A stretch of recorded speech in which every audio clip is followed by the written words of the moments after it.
혹시 단 한 번의 따뜻한 경험이 한 가족의 운명을 바꿀 수 있다는 사실 믿으시나요? 독일의 혹한 속에서 영하 20도를 견뎌내던 여성 연구원이 한국에서 마주한 그 무엇은 단순한 온기가 아니었습니다. 아픈 어머니를 위해 시작된 그녀의 도전은 불가능해 보였지만 가능하게 되었죠. 전통과 첨단이 교차하는 순간 그녀의 삶을 뒤흔든 기적 같은 변화가 펼쳐집니다. 과연 그녀가 찾아낸 비밀은 무엇일까요? 이제 알쏭달쏭한 호기심 속으로 함께 빠져들어 보시죠. 안녕하세요. 저는 레나 호프만이라고 해요. 독일 베를린에서 로봇공학 엔지니어로 일하고 있답니다. 겨울 아침마다 마치 냉동실 안에서 눈을 뜨는 기분이에요. 커튼을 젖히면 하늘이 창백한 회색으로 가득하고 가로등은 아직 꺼지지 않아 긴 그림자를 길게 들이우고 있죠. 창문에는 서리가 끼어 있고 바람은 오래된 나무 창틀의 틈새로 휘파람처럼 불어옵니다. 이 칼바람 아파트에는 저와 엄마 안나가 같이 살고 있어요. 엄마는 은빛 머리를 단정히 틀어올린 60대 후반의 다정한 분이시죠. 몸 전체가 추위에 떨려도 꿋꿋이 미소를 유지하려는 느낌이랄까요. 매일 아침 저는 보조보행 로봇을 만드는 연구실에 가기 전에 엄마 상태부터 확인해요. 침대 위 담요를 여러 겹두른 채 웅크리고 계신 엄마의 등을 보면 마음이 무거워지죠. 엄마는 침대 가장자리를 꼭 잡고 몸을 일으키시는데 얼굴엔 고통이 가득했어요. 레나, 엄마가 떨리는 목소리로 말씀하시더군요. 뼈가 다 얼어붙는 것 같아. 엄마 옆에 무릎을 굽히고 안아드려도 제 체온은 어깨 위까지만 따뜻하게 닿았죠. 허리 아래로는 나무 바닥판이 뼛속까지 찬 기운을 전해줬답니다. 저는 할 수 있는 건 다 해보았어요. 거실에 두툼한 러그를 깔고 엄마가 늘 신으실 커다란 울 양말을 직접 짰죠. 전기장판도 사드렸지만 전원을 켜면 찬 바닥 기운이 여전하더라고요. 어느 날 아침 창가에 놓인 온도계를 보니 영하 8도였어요. 문득 쿵 하는 소리에 깜짝 놀라 복도로 달려갔죠. 침실 문 앞에서 엄마가 바닥에 주저앉아 손으로 허리를 감싸고 계셨거든요. 눈에 눈물이 맺힌 채 바닥에 미끄러진 거였어요. 제 심장이 내려앉는 것 같았죠. 무릎을 꿇고 조심스레 엄마를 안아 일으켜 세웠어요. 괜찮아, 레나. 엄마는 이를 악물고 말했지만 숨소리가 가쁘시고 건강이 여의치 않으셨어요. 침대로 모셔다 드리고 온갖 담요를 덮어드렸지만 다음 날도 추위는 어김없이 찾아올 거라는 생각에 마음이 무거웠답니다. 이불을 정리하며 엄마 이마에 입맞춤할 때 저는 결심했어요. 반드시 이 바닥을 따뜻하게 만들어서 엄마 허리를 낫게 해야지. 그 순간이 제가 가장 중요하게 여긴 임무가 됐죠. 어떤 로봇을 만들든 그보다 더 중요한 일이었답니다. 그날 연구실에서는 보조 로봇 다리의 새 프로토타입 설계에 참여했지만 머릿속은 온통 얼어붙은 우리 집 바닥으로 가득했어요. 상사와 동료들은 제가 도입한 최신 센서를 칭찬했지만 제 귀엔 잘 들리지 않았어요. 휴대폰 메시지가 울릴 때마다 엄마에게 약속한 순간이 떠올랐거든요. 저녁이 되어 집에 돌아오면 가방도 벗지 못한 채 거실 나무 바닥에 쭈그려 앉았어요. 차가운 나무가 뺨을 스칠 때마다 척추가 오싹해졌죠. 손바닥을 바닥에 대고 어떻게 하면 이 표면을 따뜻하게 할 수 있을지 고민했답니다. 온라인에 바닥 난방이라고 검색해봤지만 나오는 건 지어진 지 얼마 안 된 건물에만 쓰이는 값비싼 시스템뿐이었어요. 옛 베를린 아파트에 이걸 고쳐 넣으려면 설치 비용도 엄청날 뿐더러 건축 규정 때문에 발밑으로 파고들기도 어렵더라고요. 저는 바닥을 멍하니 바라보며 고민에 빠졌어요. 간단한 방법은 없을까? 이동식 시스템, 물로 데우는 침대용 매트, 손만 대도 따뜻해지는 화학 패드. 평소 같으면 해결책이 금세 떠올랐겠지만 비용 안전 규정 전기 사용량 같은 현실의 벽에 막혀 머리가 지끈거렸죠. 노트에 얇은 발열 매트, 유연한 배관, 저전압 전기판 아이디어를 그려보았지만 늘 넘기 힘든 벽이었답니다. 그날 밤 저는 걱정으로 지친 몸을 침대에 뉘었어요. 도시는 얼음장 같았고 그 어둠이 제 가슴 위를 짓누르는 기분이었죠. 눈을 감고 봄 햇살이 창문으로 쏟아져 들어와 서리를 녹이고 바닥을 포근히 감싸주는 장면을 떠올렸어요. 엄마가 맨발로 거실을 걸으며 얼굴에 미소를 띠는 모습을 상상하려고 희망을 가졌어요. 겨우 잠들었지만 꿈속에서도 바닥 아래 기계가 윙윙거리고 전선이 벽을 타고 흐르며 엄마가 따뜻한 바닥 위에서 깔깔대며 웃는 모습이 나타났어요. 새벽녘, 아직 알람이 울리려면 몇 시간 남았는데도 저는 눈을 뜨고 침대에서 일어났죠. 코트를 집어들고 장화를 신고 얼어붙은 밤길을 도서관으로 향했답니다. 온라인에 답이 없다면 오래된 공학 저널, 건축 자료에서 힌트를 얻을 거라 믿었거든요. 도서관 문을 여니 삐걱하면서 조명이 어슴푸레하게 빛났어요. 책장 사이를 헤매다 난방 건축 설계 섹션을 찾아냈죠. 1950년대 도서에 찍힌 스탬프를 보고 책을 내려 펼쳐보았어요. 고대 로마 목욕탕의 점토, 타일, 바닥, 빅토리아 시대 주택의 온수 난방 도면 하나하나가 새 아이디어를 주었답니다. 전등이 꺼질 때까지 독서실에 앉아 휴대전화 플래시로 책을 읽었어요. 얼음처럼 차가운 바깥 공기와 엄마의 통증이 저를 이 자리에 묶어둔 거죠. 노트에는 저전압 시스템 가능성, 얇은 콘크리트층, 유연 발열 케이블 등 문구가 있었죠. 독일 건축법 조항과 업체 이름도 적어두었죠. 도서관을 나설 때 허리가 아팠지만 가슴은 가볍더라고요. 계획이 생겼거든요. 야심찬 계획이었지만 분명 실현해 볼 만하다고 믿었죠. 노트를 품에 넣고 고요한 거리를 걸을 때 차가운 공기가 폐부를 자극했지만 더 이상 숨 막히진 않았답니다. 내일은 엄마에게 제 아이디어를 보여드릴 거예요. 성공할지, 비용이 얼마나 들지 모르지만 반드시 시도해 볼 겁니다. 엄마를 위해서요. 얼어붙은 아침과 아픈 허리가 당연해선 안 되니까요. 저는 로봇공학 엔지니어예요. 도전 앞에서 포기란 없으니까요. 엄마가 넘어지신 지 일주일쯤 됐을 때 공항에 있는 제 모습이 보였어요. 캐리어를 끌며 출발 안내판을 보니 베를린 출발, 인천 도착 글씨가 반짝였어요. 가슴이 콩닥거려서 체크인을 하고 여권을 내밀며 긴장된다는 혼잣말도 하고요. 제 자신에게 이번은 그냥 또 다른 출장이야. 로봇 회사 프로젝트일 뿐이야 라고 다독였죠. 헤드폰을 귀에 꽂고 비행기 엔진 소리에 몸을 맡겼어요. 눈을 다시 떴을 때는 푹신한 크림 같은 구름 위를 지나고 있었어요. 구름 아래는 낯선 들판과 마을들이 펼쳐져 있었죠. 비행 중 한 번 환승을 거친 뒤 비행기는 인천공항 활주로로 저공으로 내려왔어요. 바퀴가 땅에 닿는 순간 피로 속에서도 설렘이 확 밀려들더라고요. 공항 안으로 들어서자 한글로 반짝이는 표지판들이 길을 안내했어요. 사람들은 저보다 훨씬 빠른 속도로 걸으며 제가 모르는 말들을 주고받고 계셨죠. 화살표를 따라 출입국 심사대로 갔고 여권을 내밀자 심사관이 고개 숙여 인사하셨어요. 감사합니다 하고 미소 지으며 답례를 드렸죠. 짐을 찾아들고 밖으로 나오니 선선한 저녁바람이 제 얼굴을 스쳤습니다. 드라이버분이 제 이름이 적힌 팻말을 들고 기다리고 계시더라고요. 검은색 세단 뒷좌석에 올라타자마자 시내로 달려가기 시작했어요. 서울의 야경은 마치 별빛을 뿌려놓은 듯 반짝였어요. 고층 빌딩은 빛나는 유리벽을 자랑했고 내 온사인엔 커피 가라오케, 음식점 이름들이 깜빡거렸죠.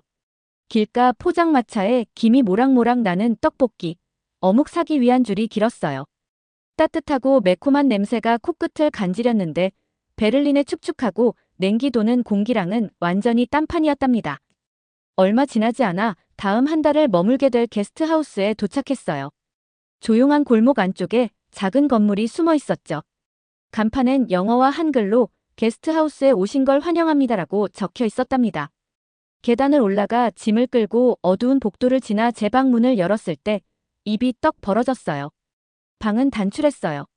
낮은 나무 탁자 하나, 바닥에 깔린 얇은 요, 침대에 가지런히 개어진 이불 하나, 그리고 창문 너머로 보이는 반짝이는 도시 불빛. 저는 목도 말랐고 배도 고팠지만 가장 먼저 부츠를 벗었답니다. 그런데 맨발이 나무 바닥에 닿는 순간 저는 발걸음을 멈췄답니다. 바닥이 따뜻했거든요. 겨울인데 따뜻한 정도가 아니라 봄 햇살 같은 부드럽고 편안한 온기였어요. 허벅지까지 전해지는 이상한 짜릿함에 가슴이 뛰었죠. 저는 무릎을 꿇고 손바닥을 바닥에 딱 붙여보았어요. 나무가 살아 숨쉬듯 포근하고 편안했답니다. 이게 뭐지? 혼자 중얼거리며 옷장을 열었더니 작은 쪽지가 보였죠. 신발을 벗고 온돌의 포근함을 느껴보세요. 편안한 숙박 되시길 바랍니다. 저는 살짝 웃었어요. 온돌이라는 단어가 동화 속 마법 주문처럼 들리더라고요. 침대 위에 그대로 누웠습니다. 며칠 만에 한 번도 떨지 않고 잠들었어요. 다음 날 아침, 종이창으로 들어오는 부드러운 황금빛 햇살에 눈을 떴답니다. 등에 힘이 풀려 있었고 평소 아침에 느끼던 근육 뻣뻣함도 덜했어요. 기지개를 켜고 요에서 일어나 맨발로 따뜻한 나무 바닥을 밟았죠. 좋은 아침이네. 스스로 인사하고 서둘러 차려입은 뒤 차키를 챙겨 오늘의 일정을 준비했답니다. 골목 끝에서 우회전해 분주한 대로를 따라 5분쯤 걸으니 연구실 건물이 나오더군요. 발끝에 얼음이 맺힌 듯 뽀드득 소리가 났지만 모던한 건물이 우뚝 서 있었어요. 현관 버튼을 누르자 김지훈 씨가 문을 열어주시더라고요. 안경을 쓴 키 큰 청년인데 다정한 미소로 어서 오세요, 레나 씨. 하고 반겨주셨어요. 실험실 군에는 커피 향과 금속 냄새가 뒤섞여 있었죠. 지훈 씨를 따라 복도를 지나니 반짝이는 기계와 컴퓨터 화면, 반 정도 완성된 로봇팔이 가득한 큰 연구실대 도착. 한쪽 테이블에선 작은 센서를 조정 중이더군요. 그가 고개를 들어 활짝 웃으며 소개해 주셨어요. 레나 씨, 이쪽은 박민지 프로젝트 코디네이터입니다. 단정한 포니테일에 핸드폰을 재빨리 주머니에 넣고 다가온 분이 민지 씨였어요. 손을 내밀면서 만나 뵙게 되어 반갑습니다. 레나님과 일하게 되어 정말 기대돼요. 저도 떨리는 마음으로 악수하며 대답했죠. 저도 기대됩니다. 감사합니다. 그때 밑을 보니 제 양말이 보송보송 구름 위에 떠 있는 것 같았어요. 갑자기 궁금해져 죄송한데 게스트하우스 바닥이 너무 따뜻하던데 그게 뭔가요? 지훈 씨가 활짝 웃으며 그게 온돌이에요. 공기 난방 대신 바닥 아래에 뜨거운 물이나 전선이 깔려 있어서 방 전체를 따뜻하게 해주는 전통 난방 방식이지요 하고 설명해 주셨죠. 민지 씨도 고개를 끄덕이며 덧붙였어요. 저희는 바닥 위에서 앉고 자고 밥도 먹으니까 바닥이 편안해야 하거든요. 저는 무릎을 탁 치며 반가웠어요. 이거야말로 베를린에 계신 엄마에게 딱 필요한 거라고 속으로 중얼거렸죠. 차가운 나무판이 엄마 허리를 시리게 했던 기억이 떠올랐으니까요. 그날 밤 다시 게스트하우스로 돌아와서는 한 번도 땀이 나거나 떨리지 않고 푹 잤어요. 부드러운 열기가 마치 땅에서 건네는 포옹 같았죠. 눈을 감고 마음속으로 되뇌었어요. 이게 엄마에게 해결책이 될 수 있을까? 며칠 동안 지훈 씨와 민지 씨에게 이것저것 물어보며 다녔어요. 그들이 빌려준 온도계를 이용해 바닥 온도를 재보고 벽에 달린 조절기를 눈여겨봤죠. 하루 중에 다이얼을 돌릴 때마다 바닥이 따뜻함 아늑함 딱 좋음으로 바뀌는 걸 몸소 느끼며 기록했답니다. 매일 저녁 저는 다른 설정으로 잠을 청했고 아침엔 수면 질과 허리 상태 그리고 기분을 꼼꼼히 적었어요. 일주일이 지나자 노트에는 빼곡한 메모와 숫자들로 가득했죠. 밤이 되면 조용한 방 안에서 따뜻함을 느끼며 엄마를 떠올렸습니다. 엄마에게 이걸 보여드려야겠어 하고 속삭이며 말이죠. 이후 며칠간 연구실은 기계 돌아가는 소리와 센서 비품, 동료들의 웃음으로 분주했고 저는 따뜻한 나무 바닥과 온기가 온몸을 감싸던 기억, 엄마와의 약속으로 가득했답니다. 원래 여행은 로봇 사업이 목적이었지만 제가 본 건 로봇보다 큰 가능성이었죠. 이제 이 온돌의 마법을 어떻게 엄마에게 전할지 제가 직접 찾아내야 할 때였답니다. 일주일 동안 연구실에서 긴 하루를 보냈어요. 실험도 하고 로봇 관절도 조정하고 큰 시연회를 준비하느라 정신이 없었죠. 그러다 보니 목구멍이 간질거리고 두통이 생겼답니다. 그래도 감기 정도가 날 막을 수 있나 하고 스스로 다독이며 계속 버텼죠. 어느 날 저녁 마지막 회의를 마치고 찬 가을바람이 부는 거리로 나왔어요. 바람이 뺨을 콕콕 쑤시는데 저는 손을 주머니에 넣고 서둘러 게스트하우스로 향했어요. 나무문 앞에 다다랐을 땐 머리가 솜사탕처럼 띵했고 뼈가 하루 종일 무거운 짐을 진 것처럼 욱신거리더라고요. 열쇠를 찾느라 손이 덜덜 떨렸어요. 문을 열고 들어서자마자 살며시 신음이 흘렀답니다.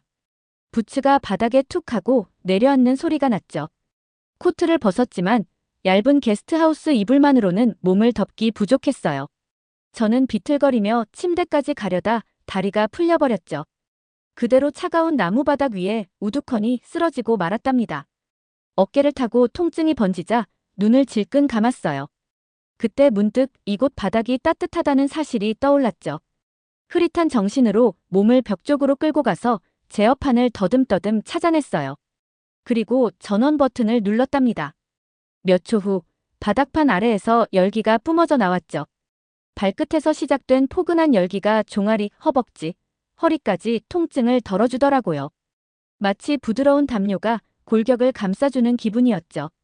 저는 몸을 동그랗게 말고 그 따뜻함 속에 파묻혔답니다. 다음 날 아침 종이 창문을 통해 부드러운 햇살이 스며들었어요. 따뜻한 바닥 위에서 눈을 뜨니 근육 뻣뻣함이 예상보다 덜했답니다. 머리는 여전히 욱신거렸지만 한밤중의 오한은 씻은 듯이 사라졌죠. 문 밖에서 웅성거리는 소리가 들렸어요. 레나, 일어났어? 이거 좀 가져왔어. 지훈 씨와 민지 씨가 따끈한 국을 가져오셨죠. 땅 냄새와 은은한 매콤함이 섞인 향이 코끝을 간지리더라고요. 그분들은 조심스레 방 안으로 들어와 제가 움켜쥔 손에 그릇 하나를 얹어주셨답니다. 뜨거운 김이 모락모락 피어올랐고 공기마저 따뜻해졌어요. 정말 안 좋아 보이네. 민지 씨가 걱정스럽게 말했어요. 어제 왜 온도를 안 켰어? 저는 억지 미소를 지으며 고개를 저었죠. 괜찮아. 우리가 다시 알려줄게. 그는 저에게 온돌 제어판 작동 방법을 알려주었어요. 방 온도를 높이고 난 후 저는 국물 한 모금 떠먹었어요. 진한 국물의 따뜻함이 목구멍을 타고 내려가면서 마음까지 녹더라고요.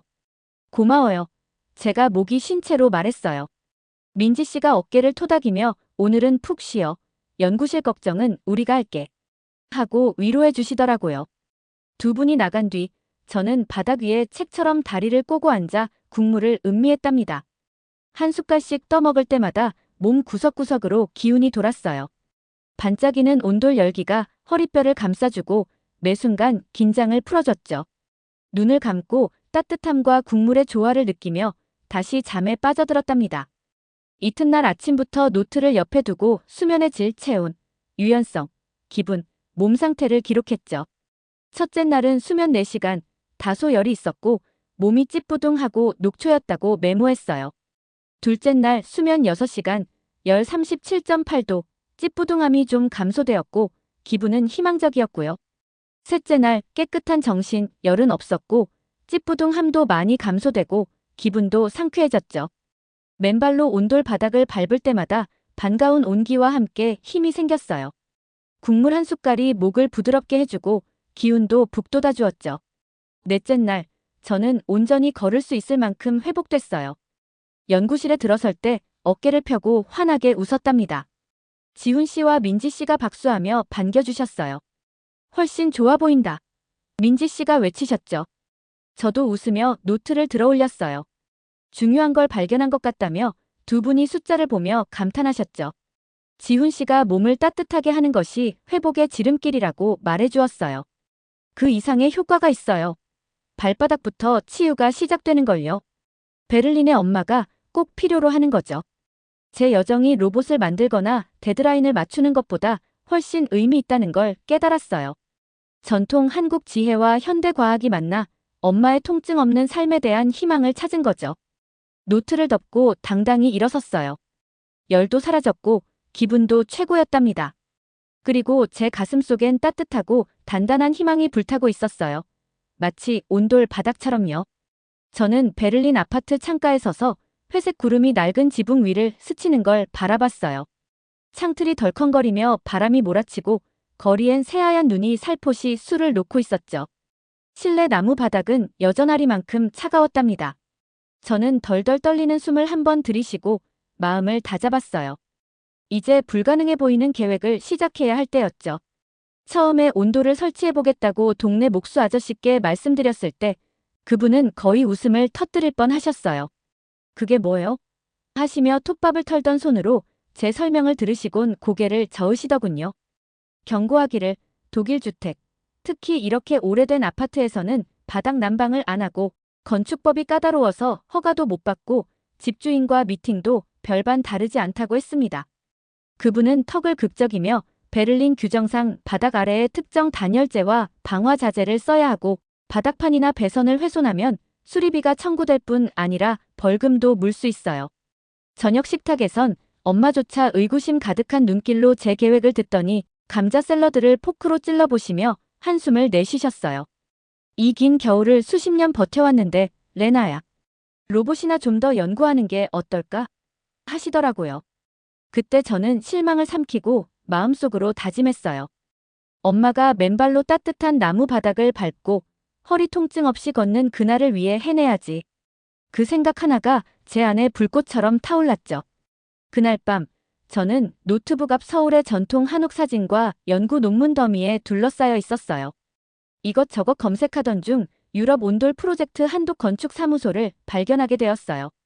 홈페이지엔 세련된 나무 바닥 아래에 난방 시스템을 설치한 유럽 아파트 사진이 가득했죠. 우리는 한국의 따뜻함을 유럽 가정에 전합니다라는 문구가 눈에 띄었어요. 저는 바로 대표님께 이메일을 보냈어요. 엄마의 허리 통증, 제가 서울에서 배운 온돌 이야기, 그리고 베를린 아파트에 설치해보고 싶은 꿈을 담아서요. 24시간도 채 안 되어 회신이 왔습니다. 베를린의 온돌 설치에 대한 제안, 프로젝트에 큰 의미가 있다고 생각합니다. 저희는 독일과 프랑스에 이미 여러 가정의 온돌을 설치해왔고 재료비, 허가 문제, 이웃 민원 같은 도전 과제도 있지만 절차가 있으니 의지가 있다면 논의해보자는 내용. 제 가슴이 확 뛰었어요. 저는 다음 날 오후 화상회의를 잡았답니다. 지훈 씨도 서울에서 함께 연결했고 엄마도 느긋이 뒤에서 지켜보셨어요. 화면에 최 대표님 얼굴이 등장했어요. 주변엔 바닥도면 스케치가 빼곡했죠. 레이나 씨, 반갑습니다. 우선 한국에서 난방 매트와 단열재를 수입해야 합니다. 배송까지 시간과 비용이 필요하죠. 다음으로 현지 바닥 및 리트로핏 허가를 받아야 하고 배선은 반드시 공인 전기 기술자가 해야 합니다. 저는 메모를 주욱 적으며 준비됐다고 대답했어요. 하지만 공사 소음, 먼지, 온도 변화로 이웃 민원이 생길 수 있으니 정중히 설명드리세요. 그리고 베를린 겨울은 가혹하니 빠르게 진행해야 해요. 저는 크게 고개를 끄덕이며 네, 무엇이든 하겠습니다 하고 다짐했죠. 그 다음 일주일은 숨 돌릴 틈 없이 보냈어요. 얇은 전기 매트에 물순환 패널을 비교 검토하고 보험사 시스템 보장 범위를 확인했죠. 건축과 허가 부서에 이메일을 보내 허가 가이드라인과 신청서를 내려받았습니다. 담당자와 밤늦게까지 화상으로 열선 배치도와 열 손실 계산표를 검토했어요. 바닥판이 두껍다면 3mm로는 부족해요. 전선 굵기를 늘리거나 이중 구조 디자인이 필요하다고 스케치해 주셨죠. 저는 엄마 침대와 의자가 놓일 위치, 사람들이 자주 다닐 동선 등을 색깔별로 표시하며 설계도를 다듬었어요. 엄마가 어느 날 밤 제 어깨 너머로 정말 할 수 있는 거야? 하고 물으시더라고요. 저는 손을 꼭 잡으며 네, 엄마를 위해서라면요. 하고 답했어요. 허가 신청서를 들고 건축과에 찾아간 날 거리는 흰 눈으로 반짝였어요. 저는 두툼한 코트에 노트북 가방, 도면 가득한 파일을 들고 들어갔죠. 담당관 웨버 씨가 서류를 살피더니 1920년대 아파트의 전기 바닥 난방은 드문 사례죠. 소방서 검토와 전기기사 자격증, 단열 확인서가 필요해요. 하시더라고요. 저는 미리 준비한 전기기사 추천서와 단열 증명서를 제출했어요. 소음 최소화를 위해 음향 전문가도 고용하겠습니다 하고 약속드렸죠. 웨버 씨가 약간 눈썹을 치켜 올리고는 서류에 도장을 툭 찍어주셨답니다. 확인 후 2주 내 통보하겠다고 하셨고요. 저는 숨을 크게 내쉬며 계획이 공식적으로 시작됐음을 실감했답니다. 2주 뒤 철회색 하늘 아래 작업팀이 도착했어요. 먼저 가구를 모두 치우고 낡은 바닥판을 조심스레 들어올렸어요. 먼지 구름이 피어오르자 저는 입으로 숨을 삼키며 뜨거운 차를 건네드렸죠. 이어 토비아스 팀이 은빛 단열재를 바닥에 깔았어요. 방패 같은 반짝임이 추위를 막아주더라고요. 그 다음 전기 기술자분들이 매트를 퍼즐 맞추듯 깔았답니다. 바닥 중앙에 꼭 맞게 자리 잡고 벽면엔 아주 좁은 나무 테두리만 남겼어요. 담당자는 옷장 구석에 숨은 접속함에 전선을 연결하고 전압계를 꼼꼼히 테스트하셨죠. 마지막으로 바닥판을 제자리로 고정하고 가장자리를 방수막으로 막아주었답니다. 모든 공정이 끝나자 방은 깔끔해 보였어요. 단 한 번도 설치 흔적이 없던 것처럼요. 대표님이 저에게 가느다란 흰색 리모컨을 건네면서 부드럽게 물으셨습니다. 준비됐나요? 가슴이 두근거리더라고요. 저는 엄마를 바라봤어요. 맨발로 나무 바닥 위에 서 계셨죠. 눈빛에 기대와 불안이 섞여 있었답니다. 저는 숨을 삼키고 버튼을 눌렀어요. 처음엔 아무 일도 일어나지 않는 것 같았지만 곧 발바닥 아래로 따스함이 번졌어요. 부드럽고 고르게 퍼지는 온기는 마치 눈 위를 밝은 햇살이 녹이는 듯 했어요. 심장이 쿵쿵 뛰는 소리가 들릴 정도였죠. 저는 속삭였어요. 제발 제대로 되었으면 좋겠어. 엄마는 눈을 감고 다리에서 허리까지 퍼지는 그 온기를 느끼며 미소 지으셨어요. 저도 모르게 눈가가 촉촉해졌죠. 방 전체가 단순한 난방이 아니라 약속과 안도감으로 빛나고 있더라고요. 그 순간 저는 확신했어요. 정말 불가능해 보였던 계획이 성공했다고요. 그날 저녁 거실 창 밖으로 눈송이가 고요한 무희처럼 춤을 추고 있었어요. 저는 엄마 방문 앞에 서서 심장이 두근거리는 걸 느꼈답니다. 기술자분들이 몇 시간 전에 공사를 마쳤죠. 새롭게 단장된 온돌 바닥이 드디어 완성이었어요. 저는 엄마 손을 잡고 살며시 속삭였어요. 엄마, 한번 걸어보세요. 엄마는 실내화를 끌며 복도를 한 발자국씩 떼셨어요. 문턱 앞에 멈춰 서더니 나무 바닥을 불처럼 응시하셨죠. 저는 다정하게 미소 지으며 실내화 벗으셔야죠 했어요. 엄마는 희망과 두려움이 섞인 눈빛으로 저를 바라보셨어요. 천천히 손가락으로 하나씩 실내화를 벗으시더니 다른 발도 들어 올려 매끈한 나무 바닥 위에 내려놓으셨어요. 따뜻하다. 엄마 목소리가 떨리며 흘러나왔답니다. 제 가슴이 뛰었어요. 저는 무릎을 꿇고 엄마 손을 꼭 잡았죠. 천천히 걸어보세요. 제가 부드럽게 말했어요. 한 걸음씩요. 엄마는 또 한 걸음 내디뎠어요. 마치 햇살 아래서 꽃잎이 서서히 펼쳐지듯 발끝부터 따스함을 느끼셨죠. 어깨가 풀리시고 고통으로 일그러졌던 얼굴선이 부드러워졌답니다. 깊게 숨을 들이키시는 모습이 마치 오래된 긴장감이 녹아내리는 듯 했어요. 그런데 엄마가 깜짝 놀랄 만한 일을 하셨어요. 제가 거의 잊고 있던 동작이었죠. 무릎을 살짝 굽혀 마루 위에 앉은뱅이 자세로 털썩 내려앉으신 거예요. 한 번도 찡그리지 않으시고요. 제가 숨을 죽이고 지켜보는 동안 엄마는 척추를 곧게 세워 반가부자를 하셨답니다. 눈가에 눈물이 맺히셨죠. 아픈 게 좀 덜하네. 몸이 따뜻한 곳에서 지내니 좋아지는 것 같아. 엄마가 놀라움 가득한 목소리로 속삭이셨어요. 정말 자유로운 기분이야. 저도 눈시울이 뜨거워졌어요. 얼른 팔을 뻗어 엄마를 꼭 안았죠. 엄마, 이제 자유로우세요. 제가 중얼거렸어요. 진짜 자유로우세요. 입소문은 눈보다 빠르게 번졌고 사람들은 기적의 바닥이라며 입을 모았답니다. 복도 아래층, 건너편 집 이웃들이 문 앞에 하나둘씩 모여들었죠. 모두 신발을 벗고 맨발로 나무 위를 살금살금 밟아보았어요. 놀라움 가득한 감탄사가 복도를 가득 채웠죠. 햇살 위를 걷는 기분이야. 슈미트 부인이 빙글빙글 돌며 웃었어요. 이웃집 아저씨는 제 손을 꼭 잡고 물으셨죠. 이거 어떻게 설치하는 거요? 나도 하고 싶네. 저는 바닥에 앉아 계신 엄마를 바라보며 뿌듯했어요. 제 작은 꿈이 우리 집을 넘어 이웃들 삶까지 따뜻하게 만들고 있었답니다. 일주일쯤 뒤 뜻밖의 방문이 있었어요. 만성통증 연구를 하는 박사님이었어요. 환자분들 통해 소문을 들으셨다며 더 알고 싶다고 하셨어요.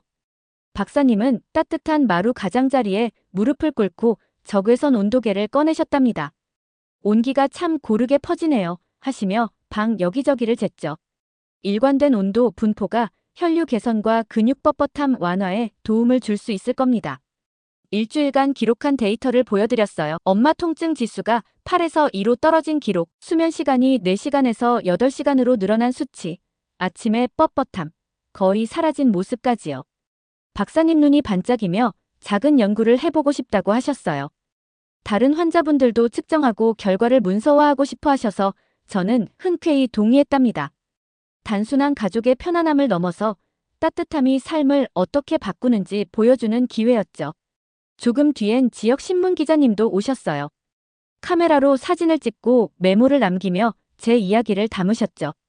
서울에서 온도를 처음 발견한 이야기, 감기 걸려 고생하던 과정, 설계 미팅, 베를린에서 펼친 불가능한 계획까지 차근차근 안내했답니다. 다음 날 신문 일면에 이렇게 실려 있었어요. 한국 마루, 독일 가슴까지 데웠다. 전통 온돌 난방, 베를린의 기적을 선사하다. 엄마와 커피를 마시며 기사를 읽었는데 기자님이 우리 여정을 멋지게 담아주셨어요. 딸의 사랑, 엄마의 안도, 그리고 땅에서 올라오는 따뜻함의 마법까지. 이후 몇 주 동안 우리 집은 온도계 수치보다 훨씬 더 따뜻해 보였어요. 웃음과 빛이 끊이지 않았답니다. 엄마는 맨발로 집안을 돌아다니며 책과 차를 나르시고 오랜만에 옛 노래를 흥얼거렸죠. 친구들에게 자유로워진 일상을 자랑하시며 친구들도 직접 바닥을 밟으러 오셨어요. 매일 아침, 엄마는 침대 끝에 앉아 따뜻한 나무 바닥 위에서 허리를 쭉 폈어요. 손끝으로 바닥을 쓸며 부드러운 열기를 음미하시곤 했죠. 두 팔을 다리 위로 포개고 새하얀 눈 덮인 지붕 위로 떠오르는 해를 바라봤어요.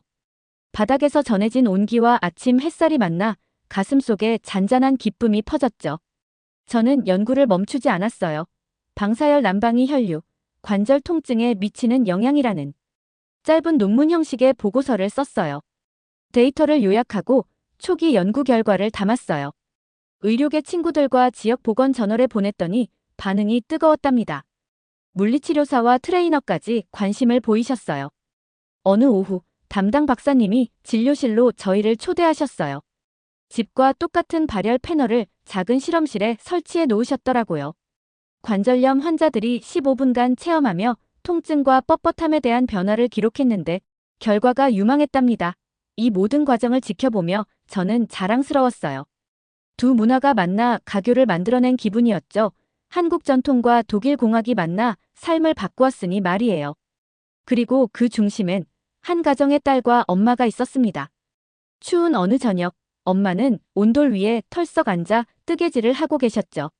저는 옆에 앉아 따뜻한 나무를 손끝으로 느끼고 있었어요. 엄마 손이 실을 움직이는 모습을 바라보며 속삭였답니다. 이건 그냥 난방이 아니에요. 이건 땅 밑에서 올라오는 희망이에요. 엄마가 저를 보며 환하게 웃으시더라고요. 이 모든 걸 내가 해냈구나. 저는 고개를 저으며 목이 메어 말했어요. 아니에요, 엄마. 우리가 함께 해낸 거죠. 눈보라가 거세게 몰아치는 창밖과 달리 우리 집안은 따뜻한 약속으로 채워져 있었답니다. 따뜻함이 치유가 된다는 걸 알게 된 우리는 이 약속을 세상의 모든 차가운 곳으로 전할 거예요.